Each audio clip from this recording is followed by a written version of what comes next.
ในพอยนี้ทุนไหนเราเหมือนจำบัดออลอยเติมอะไรจีที่ระบบโจทย์น้องสุดทิ้งโจทย์น้องApple account จุดบุตรทางกรอมกำหนดอายุจะปีดอกใบชนามล้างเพื่อการกำหนดชั่วโมงบ่าชั่วโมงไว้กับบ้านให้หนึ่งอายุระบบปุ่มหมายของโอนบอมเป็นโดยให้จะคอนติเนียต่อมายังจุดเพื่อการจุดบุตรทางกรอมจุดปีข้างเล่ហើយយើងធ្វើការបំពេញឈ្មោះ Apple ID របស់យើងដូចជាខ្ញុំជាដើមដាក់ឈ្មោះពេញចិត្តអញ្ចឹងយើងដាក់អ្វីក៏បានដែរឲ្យតែយើងពេញចិត្តស្រឡាញ់បន្តមកបងប្អូនចុច continue ម្ដងទៀតទៅចុចខាងលើពាក្យ create បាទ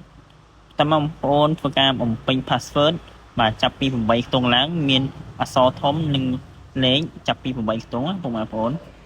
ចឹងពេលដែលយើងបានបំពេញបាទ password វាហើយយើងធ្វើការបាទបំពេញលេខទូរស័ព្ទយើងធ្វើការរើសប្រទេសសិនទៅបាទគឺយើងដាក់ប្រទេសកម្ពុជាពុកម៉ែបងប្អូនបាទកម្ពុជាតមកយើងធ្វើការបំពេញលេខទូរស័ព្ទពេលដែលយើងបានបំពេញលេខទូរស័ព្ទរួចយើងធ្វើការបញ្ចូលលេខកូដ6ខ្ទង់ពុកម៉ែបងប្អូនបាទគឺវាផ្ញើសារចូលក្នុងលេខទូរស័ព្ទយើងតមកជាប៊ូតុងខាងលើបាទឥឡូវនេះ Apple ID របស់យើងបានបង្កើតរៀបរាប់ 100% ហើយយើងចាប់ផ្ដើមធ្វើការ download TikTok ឬមួយកម្មវិធីផ្សេងៗតែម្ដង